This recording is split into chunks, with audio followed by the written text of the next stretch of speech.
प्रिय दर्शकों, नमस्कार। एक बार फिर से उपस्थित हूँ आप सबके सामने विश्लेषण जन्म कुंडली का इस कार्यक्रम के अंतर्गत। आज जो आपके सामने कुंडली लेकर के आया हूँ, ये कुंडली आई है मेरे पास हमीरपुर, उत्तर प्रदेश से। शुरू करते हैं आज का कार्यक्रम। कहीं नहीं जाना है, बिल्कुल बन के रहिएगा। सबसे पहले बात करेंगे इनकी जन्म कुंडली के पंचांग में। दो बातें जो बहुत आवश्यक हैं जान लेना कि आजकल जो कोर्ट में सबसे ज़्यादा मामले अगर विवाह टूटने के आए हैं या आ रहे हैं, ये कितने मामले लंबित पड़े हैं, तो उसमें जो उसका कारण है, वो प्रधान कारण है कुंडली का न मिलाना, गुण और दोषों को न समझना और अधकचरे ज्ञान लेकर के बैठे ज्योतिषियों से कुंडली मिलाना और बाद में फिर न्यायालय के चक्कर काटना। कुंडली अच्छे से नहीं मिलाई गई। मेरे पास अभी कल परसों में या कई बार, मतलब रोज दिन, मतलब करीब अगर मैं रोज दिन 5 कुंडलियां देखता हूं तो 5 कुंडली में से मान के चलिए कि 3 कुंडलियां ऐसी होती हैं जो विवाह को लेकर के परेशान हैं या उनका मामला विवाह से परेशानी का होता है, जिसमें से 2 विवाह के मामले, 2 जो होते हैं वो प्रेम विवाह वाले होते हैं। और बहुत, मैं एकदम पूरे एकदम डेटा के साथ ही बात बोल रहा हूं, मेरे पास उसकी पूरी जो है वो चिट्ठी पत्री है।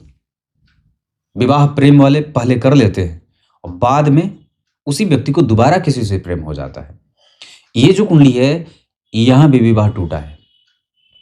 बहुत सामान्य नहीं होता विवाह तोड़ने का। विवाह जो अगर आप विवाह हो जाए और उसके बाद अगर उस विवाह को तोड़ने के बारे में विचार कर रहे हैं तो उसका दोष लगता है, पाप लगता है।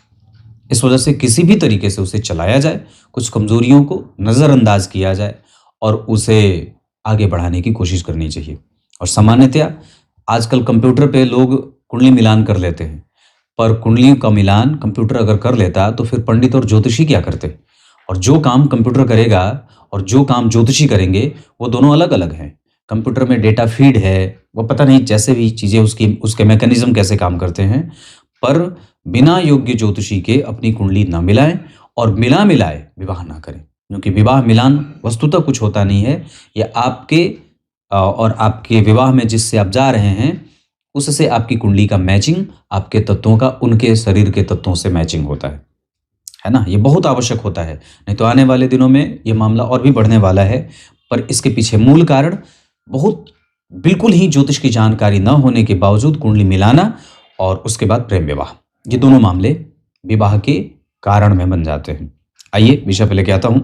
कार्तिक माह में जन्म हुआ है, जिसमें जन्मे जातक को थोड़ी बहुत परेशानी स्वास्थ्य को लेकर के तो नहीं, पर पैतृक संपत्ति के मामले में भी नहीं, पर छोटी मोटी परेशानी, उसको धन संचित करने में दिक्कत होती है और प्रगति प्राप्त करने में उसको समस्याओं का सामना करना पड़ता है।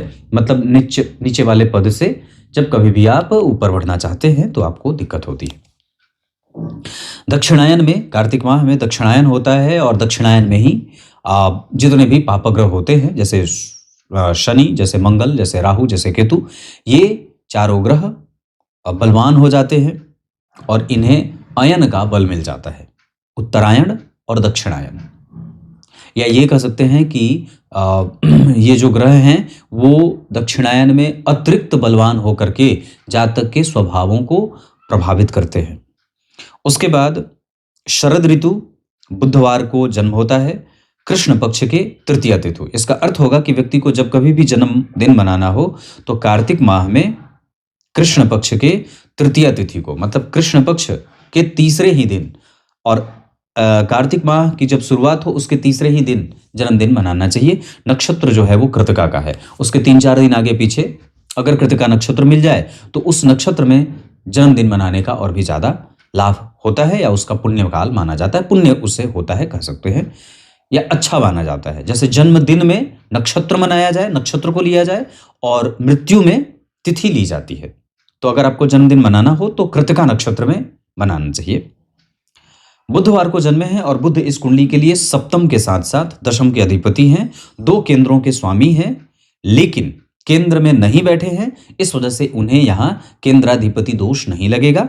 साथ ही साथ ये द्विस्वाभाविक लग्न की कुंडली है, जहां धनु लग्न लग्न में बना हुआ है, धनु राशि बनी है, ये पृष्ठोदयी राशि है, द्विस्वाभाविक राशि है, चर और स्थिर प्रकृति में से दोनों ही प्रकृतियों को धारण करने वाली है, देवगुरु बृहस्पति की मूल त्रिकोण राशि है ना। इस हिसाब से अगर जो स्थिति बनी है, इसके आधार पर सप्तम भाव यहाँ पे एक तरीके से बाधक भाव के रूप में उपस्थित करेगा अपने आप को, और बाधक भाव के रूप में उपस्थित करने के कारण इस भाव के स्वामी यानी कि सप्तम भाव के स्वामी तो नहीं, पर सप्तम भाव बाधक भाव होगा।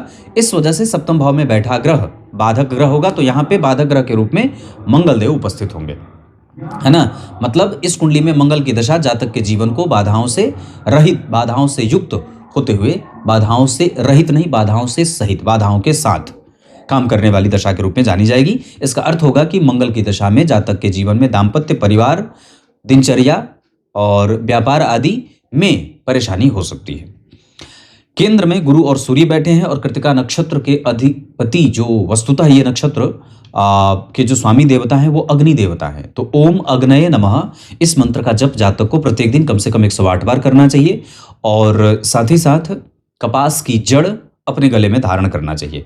इसके अतिरिक्त अगर बात करते हैं तो ये नक्षत्र बना है कृतिका सूर्य का, और राशि बनी है मेष की, यानी कि सूर्य के नक्षत्र में और मंगल की राशि में जन्मे होने से जातक बुद्धिमान, कुशाग्र, क्रोधी, विनय संपन्न, प्रतिभा संपन्न, उत्सवों में खुश रहने वाला और मित्र बनाने वाला, कलाओं को समझने वाला, इंजीनियरिंग करने वाला, वन विभाग में, जल विभाग में, इंपोर्ट एक्सपोर्ट का काम करने वाला, कलाओं को समझने वाला, प्रेम प्राप्त करने वाला, थोड़ा बहुत कभी कभी दुखी हो जाने वाला, दूसरों की खुशी में खुश रहने वाला, ज्ञानी, सुहृद, अच्छे नेचर का, प्रतिभा से युक्त और कृपण नहीं होता।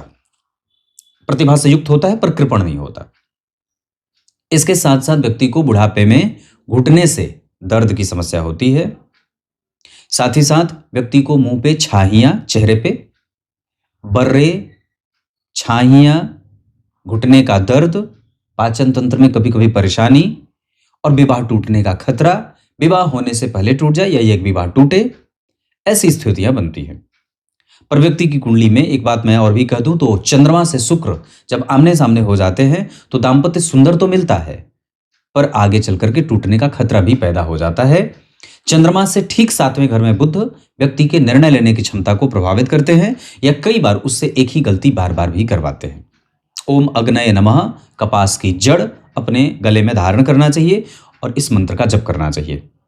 सिद्धि योग में जन्मे होने से व्यक्ति को जो कोई भी काम दिया जाएगा उसमें वो सिद्धि की प्राप्ति करता है। क्षत्रिय वर्ण और राक्षस गण के होने के कारण व्यक्ति में मांस, मदिरा, नशा, गलत संगति, ये क्षत्रिय वर्ण के कारण, राक्षस गण के कारण गंदा रहना, समझदार थोड़ा कम होना, दूसरों में कमजोरी ज्यादा देखना, अपने ऊपर ध्यान न देना, जिद करना, हठ करना और जल्दी ही ऊब जाना, ये स्थितियां होती हैं क्षत्रिय वर्ण और राक्षस गण की, जहां व्यक्ति मारो काटो, छोड़ो झपटो छीनो, इस तरीके की प्रवृत्ति में समाया हुआ रहता है।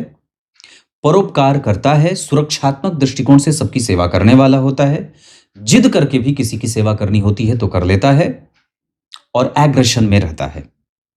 यह कुंडली का पंचांग है, जहां चंद्रमा कृष्ण पक्ष के द्वितीया तृतीया तिथि के हैं तो शुभ ग्रह बनेंगे, जिसके कारण व्यक्ति को सरकारी नौकरी में लाभ के योग ज्यादा बन रहे हैं। व्यक्ति को सरकारी नौकरी की कोशिश 100% करनी चाहिए, और अगर आगे बढ़ के देखते हैं तो व्यक्ति को साइड बिजनेस के तौर पे कुछ छोटा मोटा व्यापार भी करते रहना चाहिए।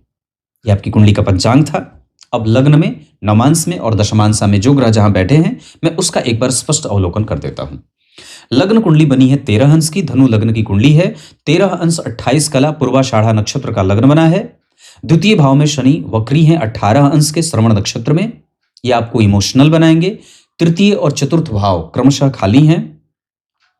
पंचम भाव में 26 अंश 53 कला कृतिका नक्षत्र सूर्य के नक्षत्र में मेष राशि में चंद्रमा बैठे हैं, जो आपको प्रेमी बना रहे हैं, साथ ही साथ व्यक्ति के आयु को वृद्धि में रख रहे हैं और इमोशनल भी बना रहे हैं। छठवें भाव में केतु वृष राशि में बैठे हैं 29 अंश 30 कला के मृगशिरा नक्षत्र में, और शुक्र एकादशवें भाव में स्वग्रही बैठे हैं। इसके कारण केतु को बल मिलेगा और व्यक्ति अपने दुश्मनों को समझने की शक्ति विकसित करने वाला होता है। केतु बैठे हैं मृगशिरा नक्षत्र में और मंगल उस नक्षत्र के अधिपति होकर के धनु लग्न की कुंडली के लिए पंचम भाव के साथ साथ 12वें भाव के अधिपति होते हैं और सप्तम भाव में नीचाभिलाषी होकर के पुनर्वसु नक्षत्र में 22 अंश 31 कला पे बैठे हैं, जिन पे किसी भी शुभ ग्रह की कोई दृष्टि नहीं है। सप्तम भाव के मंगल व्यक्ति को मंगलिक बनाएंगे, पर केंद्र में गुरु के होने के कारण मंगल दोष में सामान्यतया कमजोरी आ जाएगी और यहां मंगल थोड़े कमजोर या सामान्यतया कम मंगल दोष लगाएंगे। इसके बाद मंगल वहां पुनर्वसु नक्षत्र में बैठ करके जातक के जीवन को धार्मिक बना रहे हैं। साथ ही साथ यहां मंगल अगर लग्न को देखेंगे तो व्यक्ति के नेचर को क्षत्रियत्व के गुण से युक्त रखेंगे, यानी व्यक्ति क्रोधी, जिद्दी, हठी, गुस्सैल या कई बार ऐसे क्षत्रिय के गुण जो होते हैं सुरक्षात्मक, वैसा नेचर देने वाला बना देते हैं। अष्टम भाव के अधिपति, अष्टम भाव में कोई ग्रह नहीं लेकिन अष्टमेश पंचम में, तो व्यक्ति का धन गलत जगह पे भी खर्च होते देखा जाता है। जबकि नवम भाव के स्वामी केंद्र त्रिकोण राजयोग दशम स्थान में, नवम भाव के स्वामी दशम के अधिपति जन्म कुंडली में लाभ में, नवम के अधिपति दशम में, ये केंद्र त्रिकोण का राजयोग हो जाएगा। चंद्रमा से सूर्य का छठवें भाव में जाना बुद्धिमान, श्रुति संपन्न, धर्मज्ञ, नीतिज्ञ, मतिमान, गुणवान और शीलवान बनाएंगे। साथ ही साथ व्यक्ति सुखी भी होता है, सांसारिक सुखों से युक्त होते देखा जाता है। लेकिन चंद्रमा से गुरु अष्टम भाव में या छठवें भाव में रोग युक्त शरीर देते हैं और अपनी दशा काल में व्यक्ति को ऋण में लेके जाते हैं। इसके साथ साथ नवम भाव के अधिपति सूर्य नवम भाव के कारक गुरु के साथ बैठ करके इस कुंडली के सबसे अच्छे भावों का निर्माण कर रहे हैं, जो जन्म कुंडली का दशम स्थान हो रहा है। इसका अर्थ होगा कि व्यक्ति को सरकारी नौकरी, सरकार से सुख, सामाजिकता, पद प्रतिष्ठा और जितना भी सामाजिक लाभ होना चाहिए वो सब गुरु और सूर्य की दशा में भी देखने को मिल जाएगा। एकादशवें भाव में शुक्र मालव्य योग का तो निर्माण वहां नहीं होता है, पर फिर भी विशाखा नक्षत्र में 29 अंश के बैठे हैं, थोड़े कमजोर हो रहे हैं और आत्मकारक ग्रह के रूप में आपकी कुंडली का शुक्र ही आत्मकारक ग्रह के रूप में अपने आप को उपस्थित कर रहे हैं और नवांश कुंडली में वही शुक्र एकादशवें भाव में ही बैठे हैं, जो भाव से वर्ग उत्तम हो रहे हैं। तो इस कुंडली का आत्मकारक ग्रह जो जन्म कुंडली का लाभेश और षष्ठेश है, वर्गोत्तम है। इस वजह से व्यक्ति की समस्त इच्छाओं की पूर्ति होती रहेगी और साथ ही साथ उसके दूसरे विवाह का सुख भी निश्चित रूप से मिलता रहेगा। जन्म कुंडली के द्वितीय भाव में स्वग्रही शनि भी द्वितीय विवाह को संपूर्णतया सुख प्रदान करने वाले होते हैं और साथ ही साथ एकादशवें भाव में शुक्र और बुध, यहाँ पे शुक्रदेव और बुधदेव का एक साथ पंचम भाव पे बैठना या पंचम भाव पे देखना व्यक्ति को प्रेम करने वाला, प्रेम की समझ रखने वाला, सबको सहायता करने वाला और पूछ पूछ करके शुक्र की दशा में व्यक्ति की इच्छाओं की पूर्ति होती है। बुध वहां अति विशिष्ट कारक हो रहे हैं, 16 अंश के बैठे हैं, तो बुध अपनी दशा काल में व्यक्ति को व्यापार, दिनचर्या, पड़ोसी और साथ ही साथ उसकी वाणी के प्रभाव को वृद्धि में रखने वाले होंगे। वहां बुध स्वाति नक्षत्र में बैठ करके व्यक्ति को तार्किक भी बना रहे हैं। 12वें भाव में राहुदेव ऋण में ले जाते हैं और शनि चूंकि वक्री हैं 18 अंश के और यहाँ पे राहु 12वें भाव में बैठे हैं। मैं छूट गया, लिखा नहीं है मैंने, यहाँ पे राहु है। तो अगर 12वें भाव पे राहु होंगे और शनि जो है वो वक्री हैं तो कहीं ना कहीं ये लग्न को पाप कर्तरी लग जाएगा। इस वजह से व्यक्ति के जीवन में विषम परिस्थितियों का निर्माण होता है और इसके कारण व्यक्ति के जीवन में जितनी भी परेशानी आएगी, चाहे वो दाम्पत्य के हो, चाहे वो पति पत्नी के शारीरिक सुखों को हो लेकर के हो, चाहे वो ऋण को लेकर के हो, प्रमोशन को लेकर के हो, अपने से बड़े कर्मचारी से लाभ को लेकर के हो, यहाँ पे परेशानी आती है। तो ये लग्न कुंडली के विभिन्न ग्रह बैठे थे, छोटा सा मैंने विश्लेषण भी किया है, अभी आगे और भी चर्चा करूंगा। नवांश कुंडली सिंह का बनता है, जो यहाँ के भाग्य भाव के स्वामी हैं और यहाँ पे लग्न के अधिपति बन रहे हैं, यानी कि ये अच्छी बात होगी। और दशमांशा चक्र पंचम भाव का स्वामी यहाँ का लग्नेश बन रहा है, जहाँ के लग्नेश दशम स्थान में उच्च के होकर के बैठे हैं। इसका अर्थ होगा कि व्यक्ति की कुंडली में सरकारी क्षेत्र, लाभ, करियर और सामाजिक सुख बहुत ही ज्यादा श्रेष्ठ बना हुआ है। यहाँ भी दशम स्थान ठीक है, यहाँ भी दशम स्थान के अधिपति ठीक बैठे हैं क्योंकि धन का योग बना रहे हैं। यहाँ भी दशम स्थान के अधिपति ठीक है क्योंकि धन का योग बना रहे हैं। यहाँ भी दशम स्थान का अधिपति जन्म कुंडली में ठीक बैठा हुआ है। दशमेश जन्म कुंडली में 12वें भाव में और 12वें भाव के अधिपति उच्च के, इस वजह से दशम भाव भी बलवान होगा क्योंकि उसका डिस्पोजिटर प्लैनेट उच्च का बैठा है, और शुक्र और गुरु जैसे दो शुभ ग्रह सम संख्या की राशि में, लग्नेश उच्च के, ये इतनी अच्छी बात होगी कि बहुत ही श्रेष्ठ परिणाम जातक के जीवन में करियर का क्षेत्र देगा। तो किस दशा काल में सबसे ज्यादा लाभ होगा करियर में? मंगल की दशा में, गुरु सूर्य और शुक्र की दशा में। गाहे बगाहे व्यक्ति को शनि की दशा में, शनि की साढ़े साती में भी कहीं ना कहीं लाभ हो ही जाता है। मतलब साढ़े साती भी इस कुंडली के लिए उतनी परेशान नहीं करेगी करियर के मामले में। विवाह और दाम्पत्य के मामले में, पैतृक धन के मामले में भी साढ़े साती बहुत ज्यादा परेशान नहीं करेगी। हाँ, एक बात तो जरूर कहूंगा कि साढ़े साती में जब चंद्रमा का अंतर आए, जब साढ़े साती चल ही रही है, मान लीजिए दशा के आधार पर बात करते हैं उदाहरण में, और उसी समय चंद्रमा का अंतर आ गया, ये चंद्रमा की महादशा के बाद प्रत्यंतर, मतलब कुछ भी चंद्रमा एक्टिव हो गए, तो उस दौरान व्यक्ति को यात्रा करने से बचना चाहिए। उस दौरान किसी से कोई भी डील करने से बचना चाहिए, शांत होना चाहिए, अपने आप को गंभीर बना करके रखना चाहिए। नवांश कुंडली के द्वितीय भाव में सूर्य और केतु, जहां गुरु राहु के संपर्क में, यह विवाह टूटने का प्रबल योग बना देते हैं।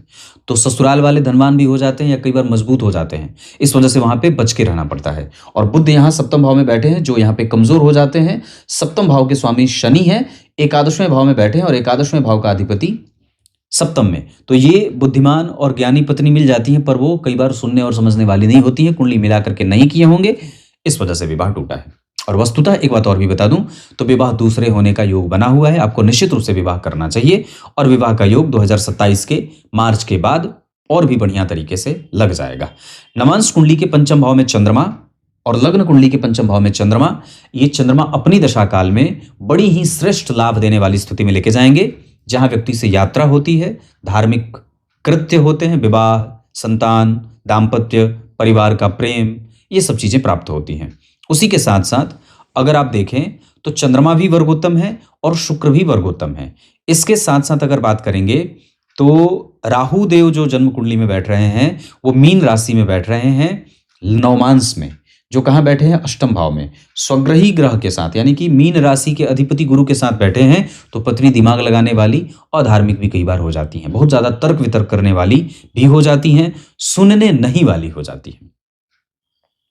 अब मैं एक एक ग्रहों पे आपका ध्यान लेके आता हूं, पर उससे पहले मैं नवांश चक्र पे आपका थोड़ा ध्यान ले। लग्न के अधिपति कहां बैठे? द्वितीय में, राहु और केतु के संपर्क में, नीचाभिलाषी।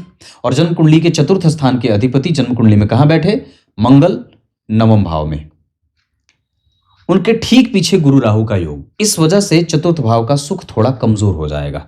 यहां पे बुध नीचाभिलाषी और केंद्र के 3 भाव खाली, लग्नेश राहु केतु के संपर्क में, और पंचम भाव के स्वामी अष्टम में। इस वजह से भी कई बार ये दाम्पत्य को परेशान करने का डर लगा रहता है। चंद्रमा वहां मूल नक्षत्र में बैठे हैं, जो कम्युनिकेट नहीं कर पाता है व्यक्ति। नवांश कुंडली के नवम भाव में मंगल स्वग्रही, जहां एक कठोरता या जिद देखने को बना देते हैं। सप्तम भाव में बुध बैठे हैं, परिवर्तन है कम से कम। शनि की राशि में बुध बैठे हैं, बुध की राशि में शनि बैठे हैं, तो घुमा करके बात समझे या घुमा करके लाभ हो। मतलब विवाह का जो सुख मिलेगा वो एक बार में नहीं मिलेगा, उसमें टूटेगा, फिर विवाह का सुख मिलेगा। वैसे एक बात और बता दूं, तो नवांश कुंडली में सप्तम भाव पे गुरु की दृष्टि का न होना, गुरु के ऊपर शनि राहु केतु का प्रभाव पड़ जाना भी आपके पंचम भाव को परेशान करता है। जो आपके अंदर प्रेम था या जो आपने प्रेम दिया, वो इसलिए दिया क्योंकि चंद्रमा, शुक्र और बुध का प्रभाव था। कम से कम लग्नेश दशम स्थान में बैठे थे। लग्नेश यहाँ ठीक नहीं है, लग्नेश यहाँ कारोबार के मामले में ठीक है, लेकिन लग्न के अधिपति का दशम स्थान में बैठना भाग्येश के साथ आपको तो चरित्रवान बना देता है। केंद्र में गुरु व्यक्ति से, ये इसका अर्थ होता है कि अगर जन्म कुंडली के केंद्र में गुरु हैं तो व्यक्ति ने पूर्व में बहुत अच्छा कृत्य किया था। और चंद्रमा बने हैं मेष राशि में, जहां व्यक्ति कई बार पूर्व में हिंसात्मक प्रवृत्ति वाला व्यक्ति भी रहा था। उसने प्रेम को समझने में कई बार जल्दबाजी की थी, या कई बार उससे व्यक्ति जिसने प्रेम किया था उसको उसने संतुष्ट नहीं किया था। इस वजह से उसी का दंश इस जन्म में भोगना पड़ रहा है कि विवाह टूट जाता है। तो ये पंचम भाव में मेष राशि के कारण, गुरु से छठवें भाव में गुरु, चंद्रमा से छठवें भाव में गुरु, ये ठीक नहीं होते, ये षडाष्टक का योग लगा देते हैं, है ना। तो ये कारण रहा विवाह के कमजोर होने का। शुक्र और शनि, राहु और केतु, द्वितीय भाव पे सूर्य का बैठना या द्वितीय भाव पे राहु केतु का प्रभाव विवाह को लंबा चलाने में कष्ट देता है। द्वितीय भाव में शनि बैठे हैं, जो कठोर, कड़वा या कई बार वन विभाग, जल विभाग या ऐसे कुछ किसी विभाग में इंजीनियरिंग या अच्छे पद पे व्यक्ति को विभूषित कर देता है। तो इस कुंडली में अगर बात करें तो द्वितीय भाव के अधिपति द्वितीय भाव में बैठे हैं, वक्री हैं, लग्न को पाप करती, तो जीवन में कष्ट देने लगते हैं, या जीवन में एक से अधिक बार ऐसा कुछ हो जाए जो सामान्यतः 50 से 100 लोगों के व्यक्तियों के साथ नहीं होता है ना। और ऊपर से एक बात और देखें तो यहाँ पे शनि और मंगल का जो संबंध बन रहा है, मंगल की 7वीं दृष्टि लग्न पे और मंगल की 8वीं दृष्टि शनि पे, तो जन्म कुंडली के दूसरे भाव पे शनि और मंगल का प्रभाव पड़ गया और गुरु की नीच दृष्टि प्राप्त हो गई। इस वजह से वहां पे एक प्रायः संशय की स्थिति उत्पन्न हो रही है, जिसके कारण विवाह के लॉन्जिविटी में परेशानी आती है। अब यहां से आगे बढ़कर के मैं आपको जन्म कुंडली के कुछ और भी गहरे विषयों पे चर्चा करता हूं। लग्न का मान 13 अंश पे है और लग्न जो बना है वो पूर्वाषाढ़ा नक्षत्र का बना है। ये शुक्र का नक्षत्र होता है। पूर्वाषाढ़ा नक्षत्र के पहले चरण में व्यक्ति का जन्म होगा, तो ऐसी अवस्था में शुक्र और सूर्य का प्रभाव होगा। मतलब पूर्वाषाढ़ा नक्षत्र के ऊपर शुक्र का प्रभाव, ये शुक्र का नक्षत्र और पहले चरण के अधिपति सूर्य देवता। अब ऐसी अवस्था में कि इस कुंडली के लिए शुक्र भी लाभ में बैठे हैं, वर्गोत्तम हैं, और सूर्य भी जन्म कुंडली के दिग्बली हैं, नवमेश होकर के दशम स्थान में बैठे हैं, और दरअसल वहां ने गुरु को अस्त नहीं किया है उन्होंने। इस हिसाब से इस कुंडली के लिए शुक्रदेव परम पापी ग्रह के रूप में चंद्रमा और शनि, मारक ग्रह के रूप में शुक्रदेव, सहायक मारक के रूप में बुधदेव, योग कारक ग्रह के रूप में बुधदेव, और राजयोग कारक ग्रह के रूप में गुरु और सूर्यदेव, इसके साथ साथ मंगल देव। मतलब ये सारी बातें इस बात से स्पष्टतया समझ लेनी होगी कि कौन सी दशा कैसे परिणाम देने वाली है। पापी ग्रह के रूप में शनि और चंद्रमा, मतलब पाप फल देंगे, अपनी दशा काल में पाप करवाएंगे। मारक ग्रह के रूप में शुक्रदेव बनेंगे, मारक करेंगे यानी कि मारेंगे, लेकिन फिर भी चूंकि नक्षत्र का प्रभाव मजबूत हो रहा है, इस वजह से शुक्र की दशा भी उतनी ज्यादा कष्ट नहीं देगी। तो राजयोग कारक ग्रह के रूप में बनेंगे गुरु, सूर्य और मंगल, लेकिन मंगल चूंकि सप्तम भाव में बैठे हैं, इस वजह से यहां पे मंगल देव और शनि देव मारक के रूप में या अपनी दशा काल में जातक को मारने की कोशिश करेंगे या कष्ट देंगे या मारक फल देंगे। द्वितीय भाव में शनि का संबंध या द्वितीय भाव से शनि का संबंध शनि को मारक ग्रह के रूप में उपस्थित करेगा, तो प्रधान मारक के रूप में शनिदेव, सहायक मारक के रूप में मंगल देव, और तीसरे नंबर पे जो ग्रह मारक का काम करेगा वो बुधदेव करेंगे। चौथे नंबर पे शुक्रदेव, पांचवें नंबर पे राहुदेव, छठवें नंबर पे बाकी कोई ग्रह आएगा।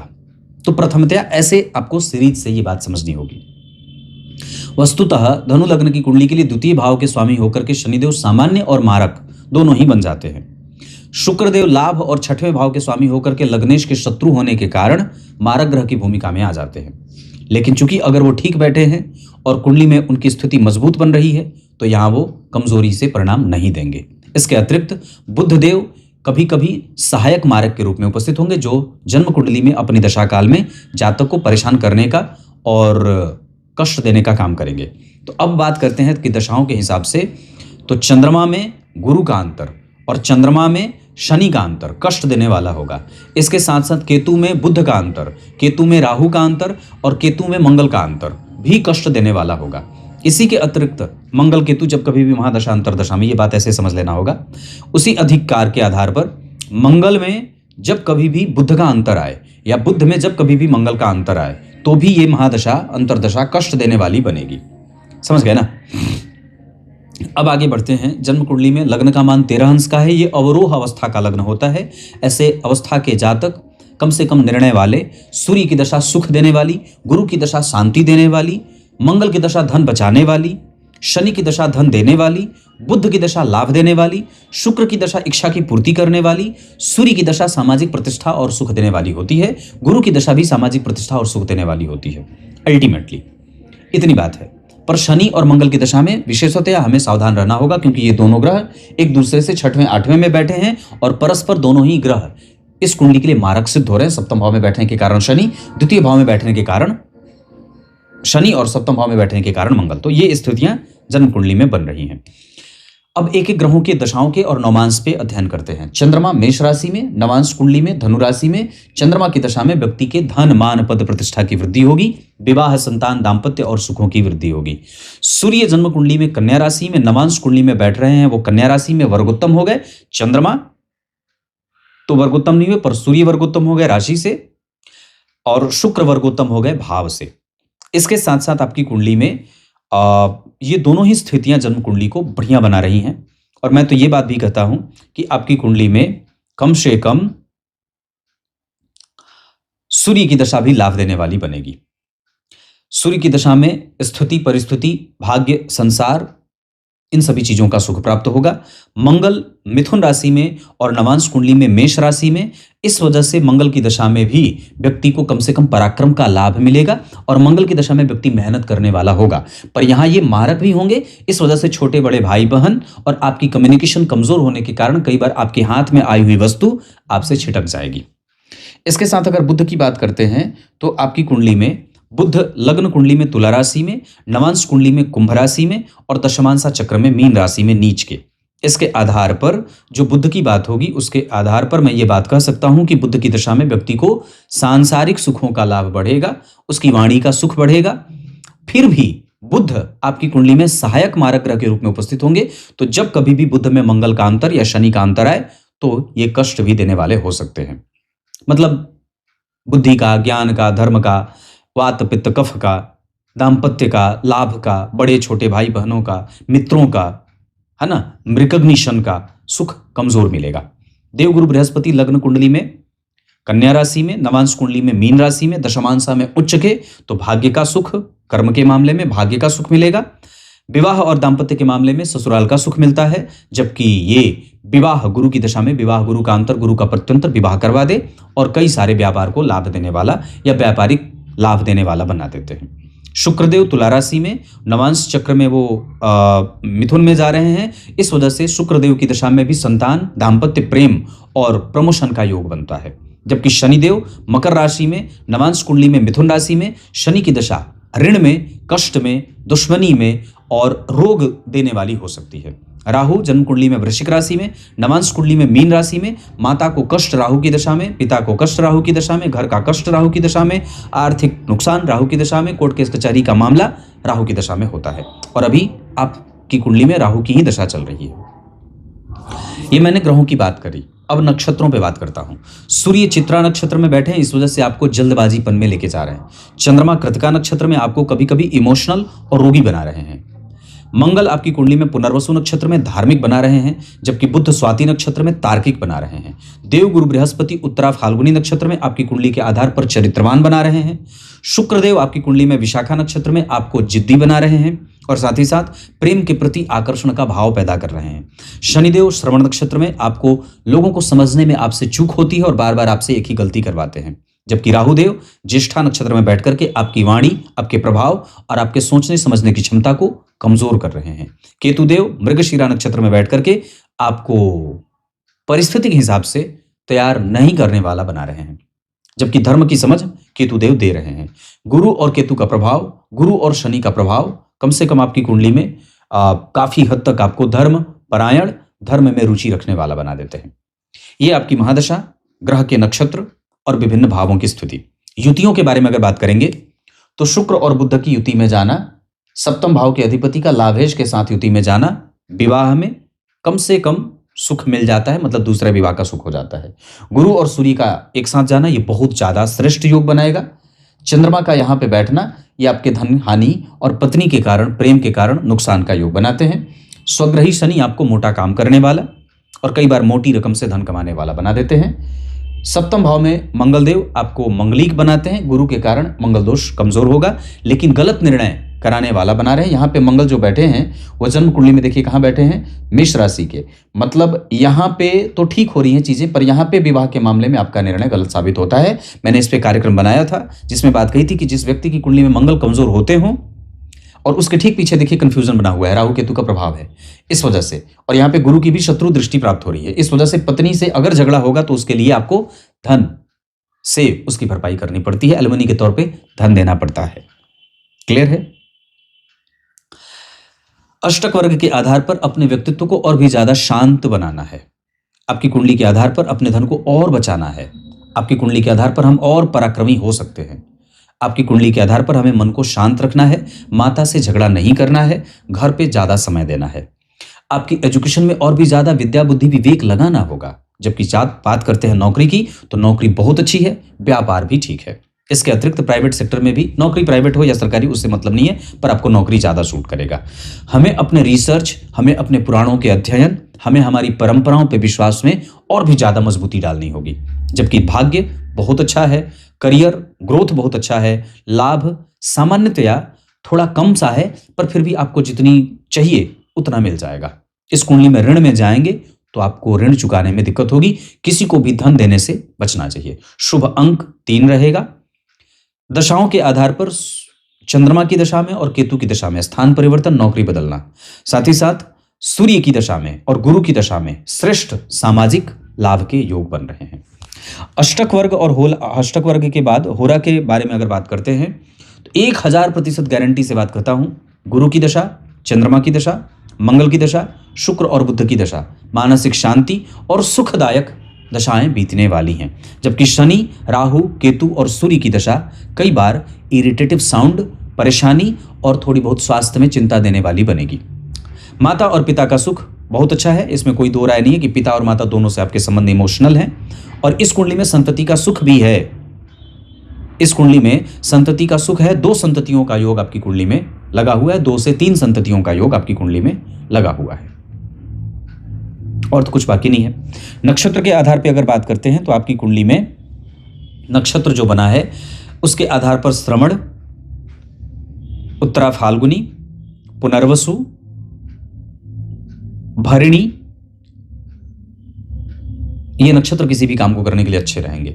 मित्रता मेष और सिंह वालों से, धनु वालों से हो। आपकी कुंडली में सूर्य और चंद्रमा के आधार पर चंद्रमा का बल ज्यादा मजबूत होता दिख रहा है, और सूर्य ठीक है वो भी, पर फिर भी चंद्रमा का बल ज्यादा होगा। अंश के आधार पर चंद्रमा का बल ठीक है, और उसके ऊपर 2 शुभ ग्रह का प्रभाव है। ग्रेष काल चक्र में इनकी जो स्थिति बन रही है उसके आधार पर आपकी कुंडली में आप देवलोक से आए हैं, आत्मा देवलोक से आई है और जाएगी कहां? तो आपकी आत्मा मृत्यु के बाद जाएगी पितरलोक में। अमावस्या के दिन पितरों के निमित्त दान करें। बिल्व पत्र के वृक्ष, बेल के वृक्ष के चारों तरफ दीपों की माला बनाएं। अमावस्या के दिन या पूर्णिमा के दिन गाय की सेवा करें। ये सब स्थितियां आपकी कुंडली में बनी हुई हैं। पुखराज इस कुंडली के लिए सर्वोत्तम रहेगा, और बहुत अच्छी स्थिति आपकी कुंडली के नवांश चक्र में उच्च के गुरु के कारण बन रही है। घबराने की कोई बात नहीं है। लाजवर तभी तत्काल धारण करना चाहिए। गुरु की दशा 100% अच्छी जाएगी, या मैंने जैसा बताया है। तब तक के लिए बहुत बहुत नमस्कार।